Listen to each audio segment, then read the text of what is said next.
बुद्धिमानी का पाठ, अखरोट और तरबूज। बहुत समय पहले की बात है। एक चिलचिलाती दोपहर में नसरुद्दीन नाम का एक व्यक्ति अपने गांव की पगडंडी पर चल रहा था। सूरज तेज चमक रहा था और नसरुद्दीन को बहुत गर्मी लग रही थी। वो अपनी लंबी दाढ़ी सहलाते हुए छाया की तलाश कर रहा था। उसके साथ उसका प्यारा दोस्त करीम भी था, जो लंबी सैर पर उसका साथ दे रहा था। चलते चलते वे एक बड़े से तरबूज के खेत के पास पहुंचे। नसरुद्दीन रुक गया और जमीन पर फैली पतली पतली बेलों को देखने लगा। उन कमजोर बेलों पर बड़े बड़े और भारी तरबूज लटके हुए थे। नसरुद्दीन ने गहरी सांस ली और तरबूजों को बड़े गौर से निहारा। नसरुद्दीन ने करीम से कहा, करीम भाई, जरा देखो तो, प्रकृति का काम भी कितना अजीब है। इतने बड़े और भारी फल इन कमजोर और जमीन पर रेंगने वाली बेलों पर उग रहे हैं। क्या ये थोड़ा अजीब नहीं लगता?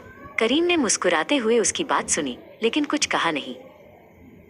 नसरुद्दीन अपनी ही धुन में बोलता रहा, अगर मैं दुनिया बना रहा होता तो मैं इन भारी तरबूजों को ऊंचे और मजबूत पेड़ों पर लगाता। आखिर बड़े फलों के लिए बड़ा पेड़ ही तो सही होता है ना? करीम ने बस अपना सिर हिलाया और आगे बढ़ने का इशारा किया। गर्मी और बढ़ने लगी थी। थोड़ी दूर पर उन्हें एक विशाल और घना अखरोट का पेड़ दिखाई दिया।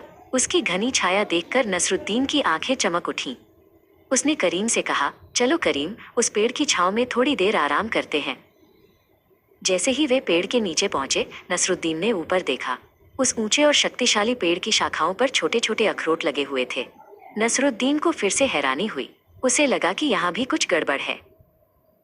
नसरुद्दीन ने पेड़ के तने से टिकते हुए करीम से कहा, देखो दोस्त, यही तो मैं कह रहा था। इतना बड़ा पेड़ और इस पर फल देखो, कितने छोटे छोटे अखरोट। यहाँ तो बड़े तरबूज होने चाहिए थे, और तरबूज की बेल पर ये छोटे अखरोट। करीम बस चुपचाप जमीन पर बैठ गया। करीम को जल्द ही नींद आ गई और नसरुद्दीन भी ठंडी हवा के झोंकों के कारण अपनी आंखें मूंदने लगा। जल्द ही नसरुद्दीन गहरी नींद में सो गया और खर्राटे लेने लगा।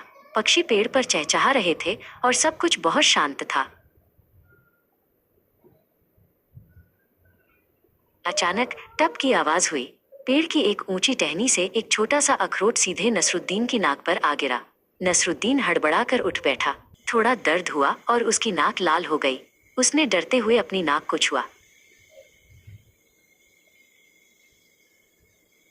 नसरुद्दीन ने आसमान की तरफ हाथ जोड़कर कहा, ओ मेरे ईश्वर, मुझे माफ कर दे। मैं कितना नासमझ था। आपकी बुद्धिमानी का कोई जवाब नहीं। अगर आज इस पेड़ पर तरबूज उगे होते तो मेरा क्या हाल होता?